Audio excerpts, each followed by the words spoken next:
My name is Latislaw. Welcome today. I'm going to talk to you a little bit about the creative side that I've been exploring for the last 10 years or so, how you can be more creative and make that part of your life as well, and why you would even care about doing something like that.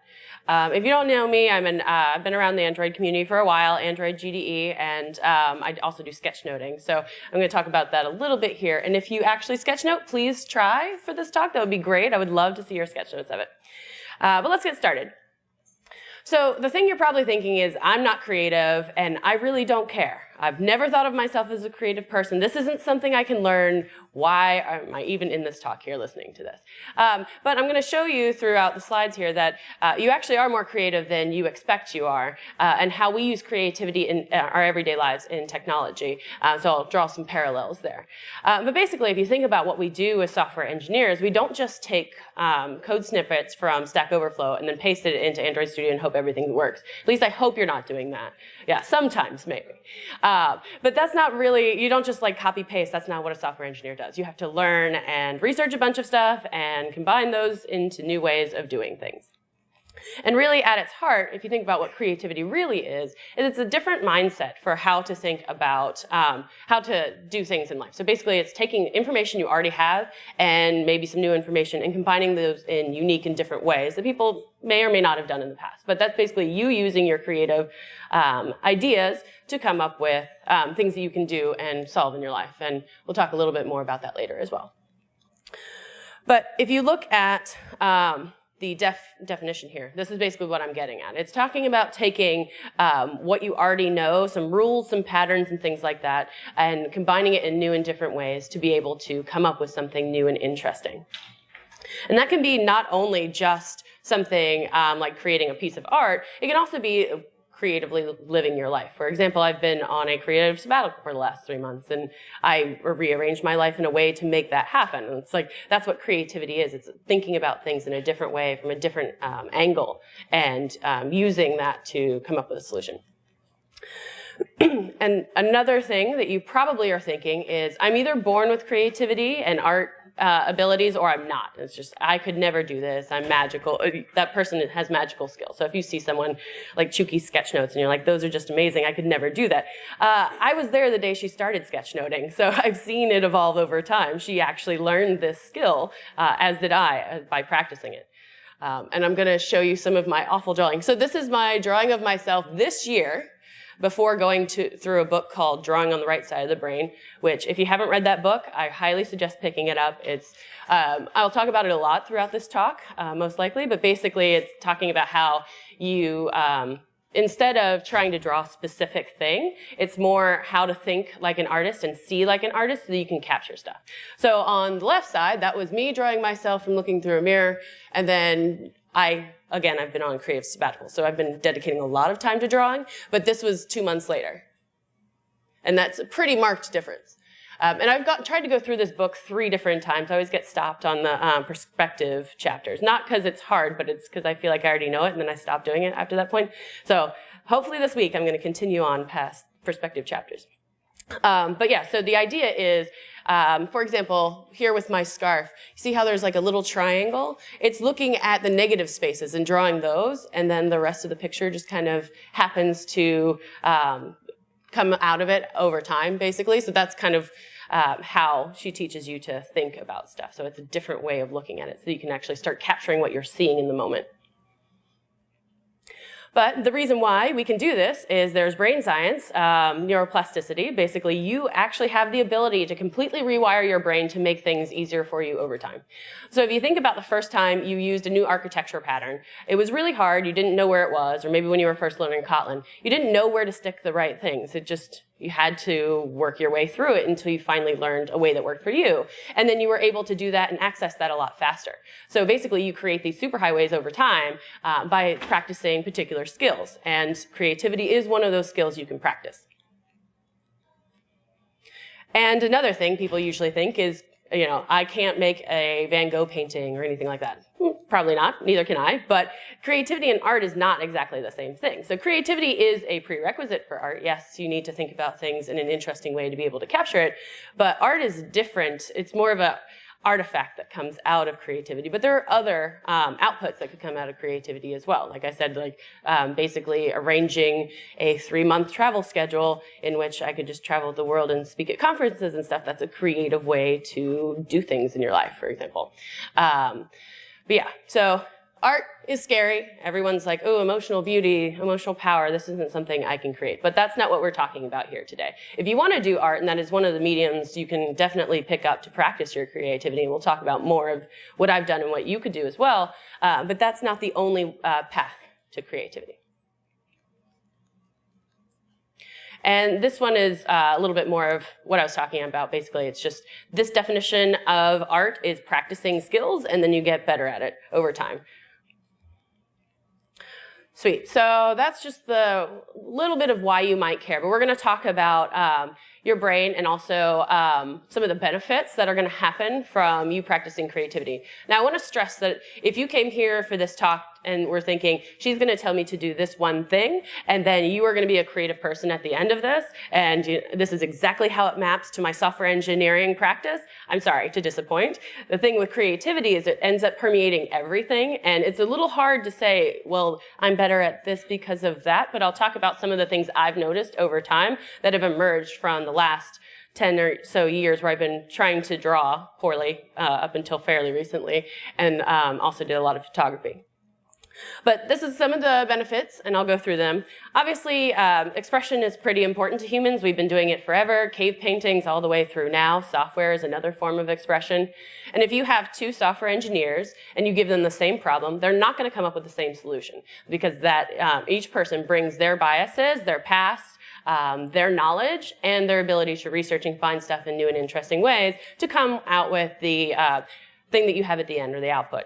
So basically it gives you a way to express. Now that's software. You're already expressing yourself fairly often in software. But if you're doing things like drawing or painting or dancing or whatever else, those are also forms of expression where you are sharing yourself with others. So I'm sure you've all felt flow. Where you just look up at the clock and it's been 6 hours and you're like, where did that go? So it's really nice when you get into this, but as we know, it's really fragile as well. So if a project manager comes over and asks you what you're doing, then it's just all gone. You've already put the entire picture of the system in your head and it just comes crashing down. So what's really nice about creativity and practicing drawing and stuff like that, for me anyway, is I found a way to access that faster, to be able to get into flow more reliably and for longer periods of time. So that's something that could come out of doing a creative practice. Also, basically you start to see the world in a different way. So if I was walking here earlier today, I saw like a cute little plant growing out of the sidewalk. That's a tiny moment of beauty in life that you might not have seen before if you didn't start looking for these smaller moments for photography or whatever else. So it's really helped me to find things like that throughout my life and see more patterns as well. So that's more on the beauty side of things. But so for example, being able to string a few conferences together and live the life I want to lead, that is something that other people might not have done. But they either didn't have the practice in conference speaking that they've done before, or they just assume that they can't ever stay for a few extra days whenever they go somewhere. I always like to make it a small vacation, at least a day or 2 around it, because you're there somewhere new. Why don't you experience the culture and meet new people? But basically, when you start seeing this new stuff, it really helps you to expand your thinking and think about things in different ways and different frames. Another thing that it really helps you with is visual language. So with Sketchnotes, I don't know how many people have seen Sketchnotes before. So you've seen them around. Okay, cool. They're on the Twitter a lot. Has anyone tried it? I know she has. Okay. So we have like 3, yay. But yeah, so what's really cool about Sketchnotes and drawing in general is it really helps you to better express your ideas to people who are a little bit more of visual thinkers. So designers and product managers and stuff. You can draw on the board and you can show what you were thinking about with the product or whatever and like explain your ideas a lot easier to them. And also if you're talking to other software engineers as well, being able to draw diagrams, at least semi-nice boxes, is useful. So it really helps you to express yourself in different ways as well.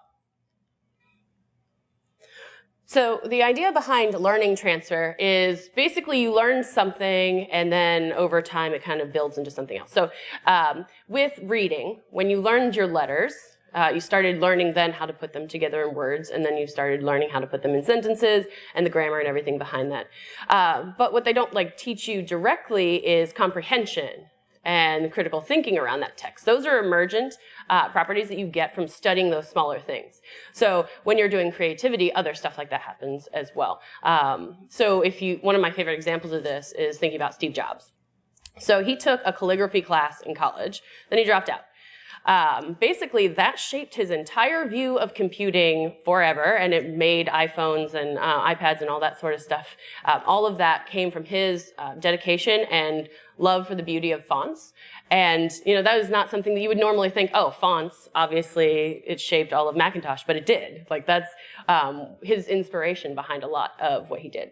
So that was something that you learn in one area that happens to help you somewhere else.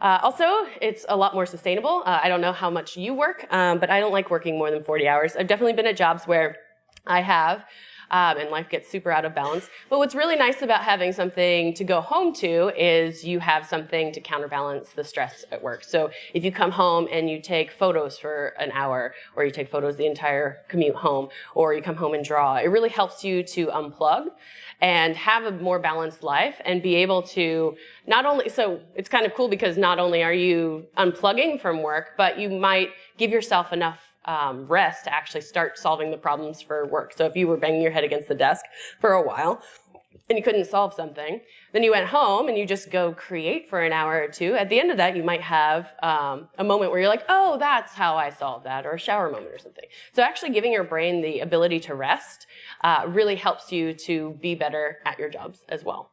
But also, it's just nice to have a real life outside of work. So in this case, gratitude is something that I found pretty surprising as a takeaway from my practice of creativity. So actually, I think that in the past, I've always just had really high standards. If you met them, great. That was it. If you didn't, then what the heck. But now I'm starting to practice gratitude and see how people are being nice and kind and stuff in small ways all the time, and actually calling that out and writing it down and thanking people, which has been really cool. But then you're also, like I mentioned before, the little weed growing out of the sidewalk. That's something else you're grateful for. Oh, look, life is springing from this concrete jungle. I don't know. It's just, you can see a lot more of the beauty around you in life. And it's just, yeah, I'm just seeing much more than I would. Up here, we've got these nice little angled lights down here. I really like how those all, line up. I don't know, just stuff like that. It's just you notice a lot more in your life and can be more thankful for it because you can actually notice it. And then finally, what's not to like about being fun? I mean, you would find, okay, there's things that you would think you're not good at and you'll just beat yourself up all the time trying it, but there is a medium out there for you that you would actually enjoy and find some fun in. So I like doing it and I keep doing it because it's fun, and I get bored really easily, so I like to mix it up, and I'll find new and different mediums to play with all the time, which is also another form of fun for me. I don't know if you're the same way. But basically, this is one of the main things that keeps me going with my creative practice. So I'm going to talk a little bit more about how we are already a little bit more creative than you think we might be. So we're going to do an exercise, and I'm going to close my eyes too. But basically, let's all close our eyes now here. And I'm going to give you a minute or two to think about a feature or an architecture pattern that you want to apply in your job right now. Well, it's starting to feel like an eternity. It hasn't even been a minute yet, though. So were you able to think of something in that time? Now, if you weren't, I'm sure if I give you 5 minutes alone or several hours alone in a room, you would be able to come up with something. So basically, that is a testament right now to your creative power. You're taking something already, which is your base of your application, and you're thinking about new ways and new things that you've learned outside that you could apply to that particular application. So that is creative thinking right there. So, you are creative, you just didn't know it. But if you think about what we do, in software engineering, we take this really large feature, we break it down so that we can actually model it and then build it. Same thing goes in science. So basically, with the scientific method, you take something large, you break it down into smaller problems, you look at those and hopefully reason about the whole. There's some problems in there, sure, but that's basically how that whole thing works. And then with art, it's the same thing. You're also taking something like a sunset and you're trying to model that. So if you draw a line with a half circle over it, a lot of people might know that that's a sunset, especially if you put colors in there. But that is reducing the beauty of a sunset into something that is a representation of it, which isn't the original. This also goes into the idea of abstraction. So we're taking something large and we're turning it into something that is a little bit more tangible. So I used the sunset one, but with a particular feature you're going to build, you would think about the different libraries that you want to use to be able to support that. You're going to think about the different architecture patterns that you're going to use as well, what the model is going to look like. Basically, software engineering is just full of abstractions. And we already talked about how that is art. Yeah, and then also there's the whole idea of like creating diagrams and stuff like that too, which help us to understand the problem that we're trying to model at a more manageable way. So I don't know if you've heard of this German word, GESTALT, but basically the idea here is that whenever you're building something, it's bigger than what it originally was. So if you look at a building, you know it's made up of bricks, right? But when you look at the building, you don't think, oh, there's brick, brick, brick, brick, brick. You see a building. So it's a bigger thing than all the pieces that went into making it. Same thing is true with software. So everybody writes their functions, and then all of a sudden we have a feature or an app that emerges out of that. So that one little line of code wasn't necessarily, that big of a deal, but that combines into something that is much greater. And if you're thinking about doing this in art, there's another definition of this, is like the thinginess of the thing, which is kind of hard to explain. But if you're drawing me, so if you remember that first picture, that didn't look like me at all, the one that was on the left-hand side. But the one on the other side looked a lot like me. So it was like, at some point, that drawing, as you built it up, ended up looking like me. So that's Gestalt as well. So that's how that kind of shows up in art.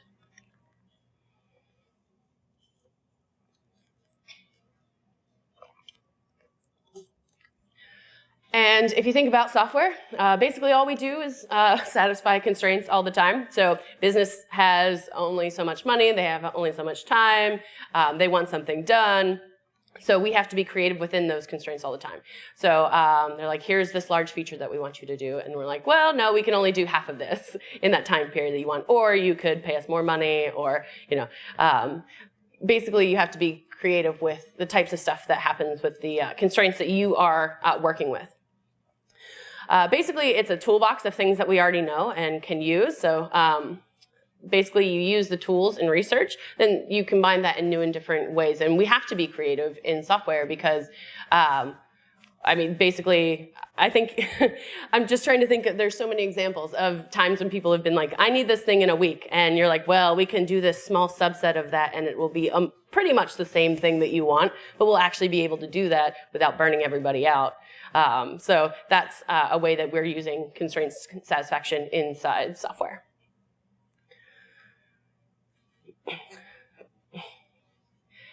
This is my only code slide in here. And I'm a little bit of a poser because I haven't written a ton of Kotlin yet. But this is in Kotlin. But basically, the idea, this goes back to expression. So basically, what I like to do when I'm writing my software is tell a story with my code. So it's not just the name of a thing. It's like, when I'm doing naming, I don't just say a what. I'm trying to also say a how or why that it surrounds it. So if you have a function where you could just say calculates 2 times 4, square or whatever, but why do you care about that? So you might have like that one that does a particular thing, but then you combine those into 3 lines here, and then you have a function that describes the larger thing that you're talking about. So what's really cool is being able to be expressive. But basically, I like my code to look a little bit more like paragraphs and readable, so you can understand the background behind what I'm trying to do. And maintainability is also, something that we generally strive for. So if you think about the Agile process in general, it's the idea of, basically iterating and creating small things and then doing it over and over again, getting feedback, and then finally shipping something at the end of that. If you think about a creative work or an artwork, so let's talk about a sculpture, for example. They're not going to just start with a slab of concrete. They might, and then chisel it out. More likely, they're going to do sketches of what they might want to do. Think about the different materials that they're going to use, and then continue to iterate on that process and figure out how they want to build that in the end. And like, do you want to build this small thing first and then stack it on top, or is it just a big slab you're going to carve out of? So you have to think about things. You know, when I talked about breaking down in the abstractions and the modeling and stuff, it really permeates a lot of what we do. And I think you're already familiar with this in software. Basically, we theoretically get small chunks of work, we do them, and then we get feedback, and then we continue to iterate and refine. So those are some of the parallels between software engineering and how you're already using creative stuff here, as well as art, and how that all kind of fits together. The next part we're going to talk about is really more how you can create your creative process, and talk about some of the different mediums, and then I'll also tell you a little bit more about what I've been doing creatively throughout the years and how I kind of got here. So I mentioned the book, Drawing on the Right Side of the Brain. Basically, in 2000, I think it was 5, I've, on a whim, decided I kind of wanted to learn how to draw because I just thought I really sucked at it, because I did. And so basically, I picked up this book. I don't even remember if somebody recommended it. I think I just found it somewhere. I don't know. But it was a really great book, because some of the things I had done before that were, here's how to draw a house, or here's how to draw, you know, a specific thing. But this book was about how to think like an artist so that you can actually capture what you're seeing right now in front of you. So basically that book was pretty transformative in general. So I've already talked a little bit about it throughout this talk, but there was a section on the brain science behind neuroplasticity and how it's not an art, how it's not how it's a skill that you can build over time and not just a talent that you're born with, and talks about how you can do that. She gives you a bunch of different ways to also tap into your creativity at that moment and make your inner critic shut up. That's one of the really useful things I forgot to mention in the benefit slide. We'll talk about that a little bit later. But basically, for example, she'll have you look at your hand and draw all the little tiny lines without looking at the paper you're drawing. So your left brain is like, what are you doing? This is stupid. Please stop doing that. This makes 0 sense. Eventually, it'll shut up and let you do what you're trying to do. Same thing with turning a photo upside down if you start drawing it, because it's like, that doesn't make any sense, and it just kind of freaks out until it shuts up. So she gives you a lot of tools like that to make sure that the inner critic can shut up and you can access flow as quickly as possible. And that's when you're like in your right side of the brain, when you're in your flow, then you can actually, you're just thinking in a different way. You're more seeing the whole, and you're seeing how all the pieces fit together instead of being very analytical and specific about things. It's like when you try to draw a finger when you're in your left brain, it just looks like a sausage, but if you try to draw it when you're in your right brain, then it's usually a lot more expressive and closer to what it actually looks like. Excuse me. So that's where I started with. I started with drawing. And I also did some, what else did I do? A little bit of watercolor and oil painting that year as well. Basically what I would do for each Christmas is kind of choose a new medium and create something for all the people on my list in that particular medium. So like one year it was watercolor, one year it was oil painting, one year it was drawing, one year it was cross-stitching. I don't know. But yeah, so basically that's where I kind of continued going through there, and then I dropped it after a year. Because I just wasn't really that into drawing or painting. And then I did photography for about 10. And then actually seeing Chuki doing sketch notes the day that she started at Write Speak Code, this was 2015, we both started doing it that day. And my sketch note, actually I'm going to show you a picture, was not very pretty. This was one of my first sketch notes that day. But that ended up getting me back into drawing just because it was a lot of fun. And for example, this is a sketch note 2 years later that I created, but we'll come back to that. But basically, that's kind of my path. And since then, I've been doing sketchnoting almost daily. I do it a lot. So you can do it just in talks. That's how it got started. But then I started doing all my notes and my diary and sketch notes and like my work notes. So if you go to all these corporate meetings, which I go to a lot of them, I basically turn that into a fun time instead of a boring meeting. So it's really nice to look at your notes later as well. But yeah, so I've got some good news and bad news about building your creative process. You actually have to do it. And you have to choose some sort of regular cadence and continue to do that. So for me, I mean, I am not strictly daily at all. I'm a little more inconsistent, but I do it probably at least 5 times a week, 5 times a week. But so what I was doing at first is trying to do it in the evenings. I just came home burnt out from work and never did anything, basically. So what I did instead is rearrange my schedule. So I was waking up at 6 a.m. in the morning. I really don't like mornings, by the way. And then exercising, and then I'd wake up in like mile 1, and then I would come home and do art. And I would do that for like 2 hours, and then I'd shower and go to work.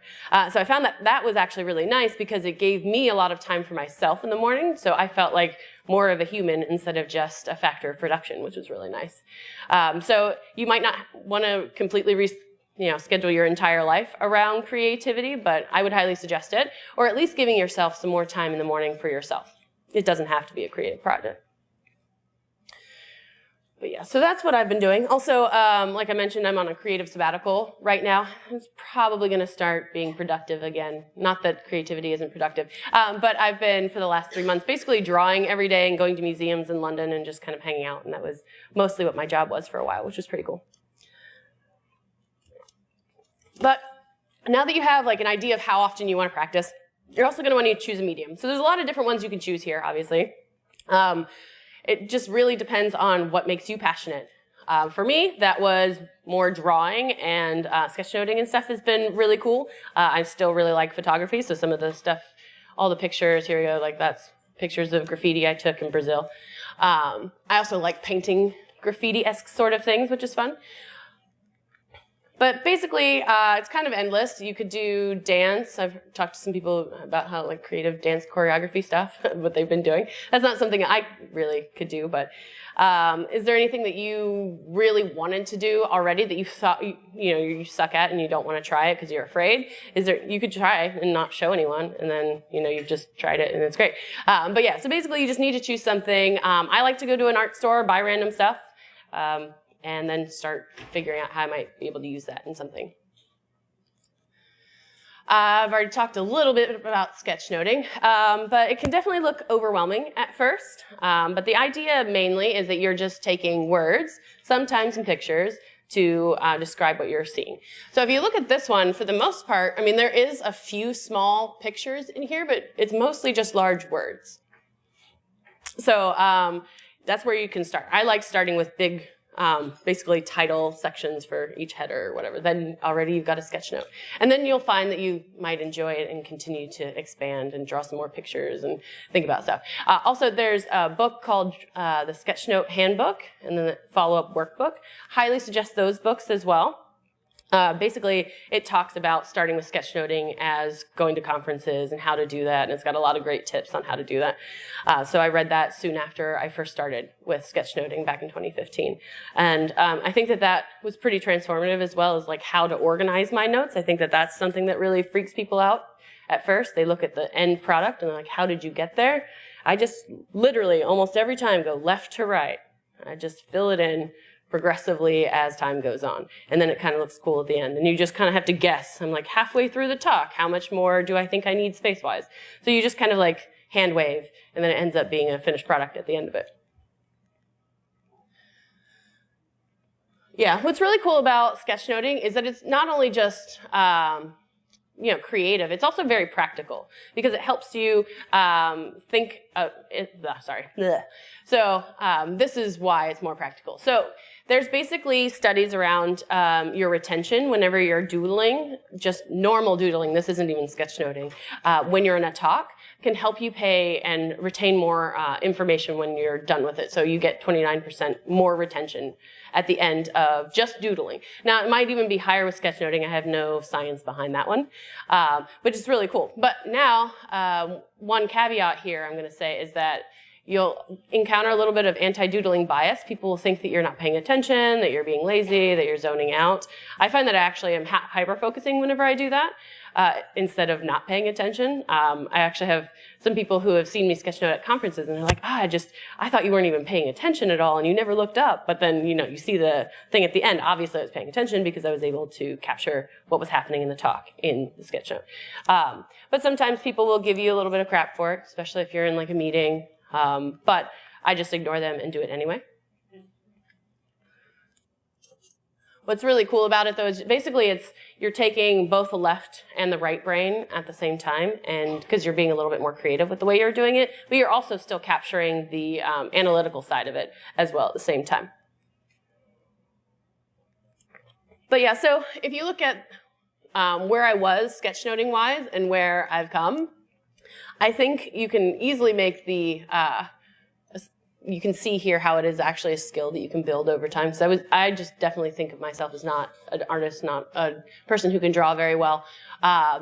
So I just went, I don't know, I went from stick figures to actually being able to draw. But I used like an iPad for this one. This was physical paper. This one's iPad. So I have an iPad Pro with a pencil.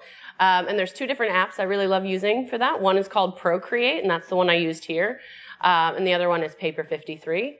That's the one I usually use for sketch notes, but this one was made in Procreate. But what's cool is you can put images on there and trace over top. So in this one, I didn't draw Hillary from looking at her. I actually put a picture of her there, same with the stage, and simplified people here, and I simplified the people. So you don't have to draw necessarily straight from staring at something. You can also cheat a little bit too. A lot of artists have been doing that forever.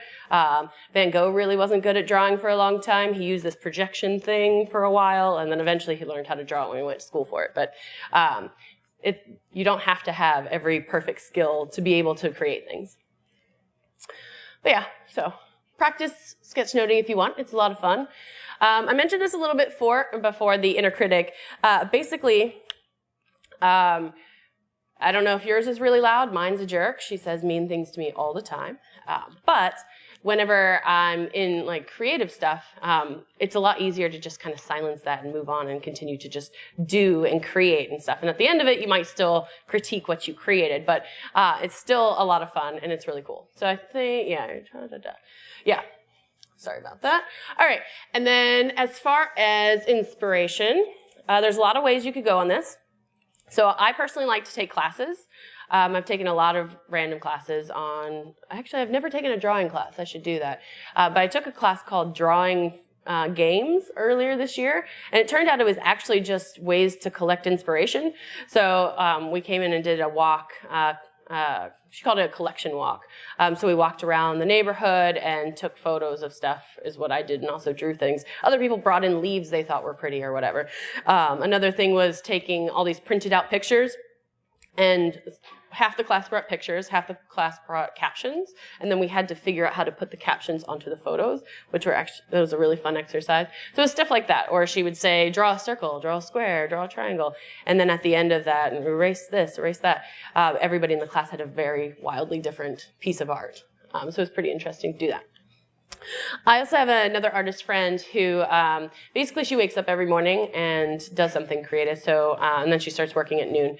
So she'll usually listen to podcasts. I'm not really a podcast fan, but I bet there are some here. But yeah, so you could do podcasts. Videos are really great too. I don't know if you've looked on YouTube for drawing stuff, but if you wanted to learn how to watercolor, for example, I found a playlist of, I think he had like 150 videos on how to do all the basics of watercolor.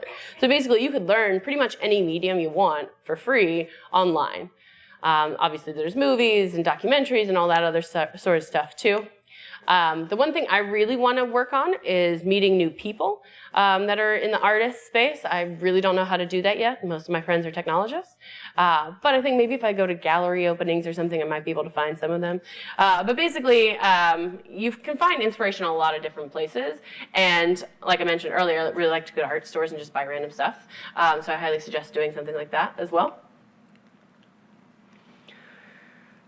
Cool. So one of the things I think was pretty useful, not only for just continuing to see how stuff progresses over time, but also to kind of over time anyway, silence the critic. So I got a little bit less perfectionist the more I just started shipping the things even when I thought they sucked. So that you saw the sketch note that I sent. I hated that sketch note, but it was useful because it was like different ways to pose before a talk so you could feel more powerful, stuff like that. But basically, I think soon after, I forget who said it, but somebody said to me, it would be really great if you shared all your stuff somewhere, because I was putting it in Twitter at the time. Twitter's great, but it's hard to search. Actually, where I ended up putting it is Tumblr, and that's also very hard to search. But I've been keeping it in Tumblr for the last 2 years or so.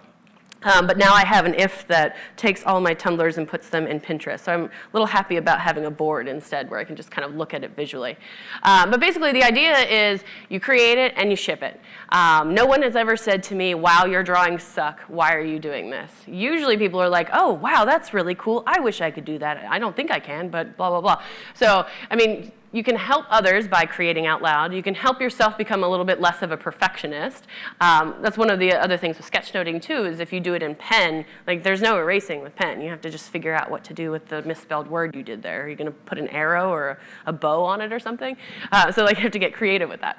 But basically, I've been sharing forever. I still share it on Twitter all the time, and I've got that Tumblr and a Pinterest board, which I can link you to later if you wanna check those out.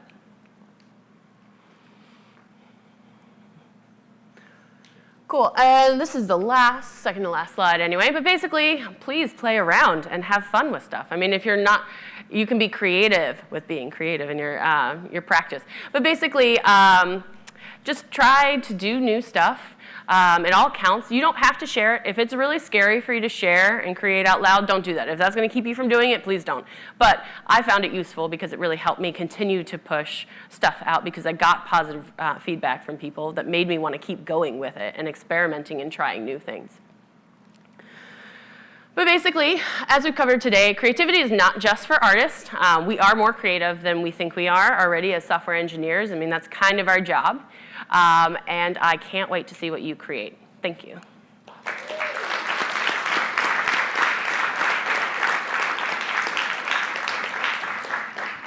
Happy to take questions, but I don't know if it's not really a technical talk, but happy to take questions. Yeah?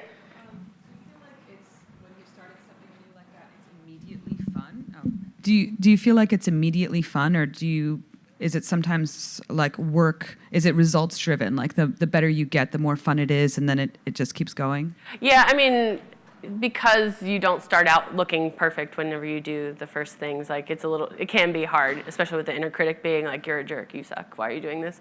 But yeah, as it gets better, then over time, then it starts to be self-reinforcing as well. So yeah, I mean, you're not gonna necessarily immediately every time you pick up a new medium be like, yes, I wanna do this. But if you have a vision of what you wanna do with it, like for Christmas, I am going to draw something for everybody, then you have a reason to continue going with it. You might need to make up your own reasons around that.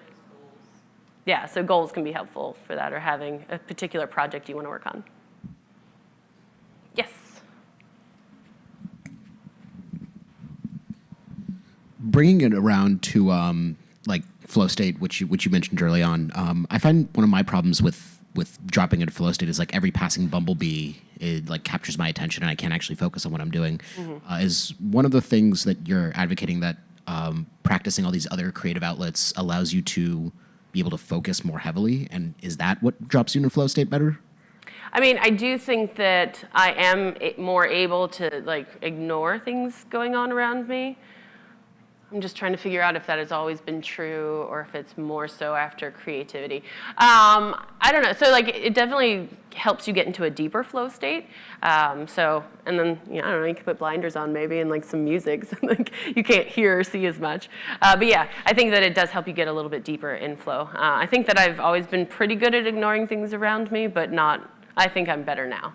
But it's like one of those things, it's like creativity like affects you in a lot of different ways where it's hard to say, well, this is exactly the thing it did for me, Anyone else? Did you have a question, ma'am?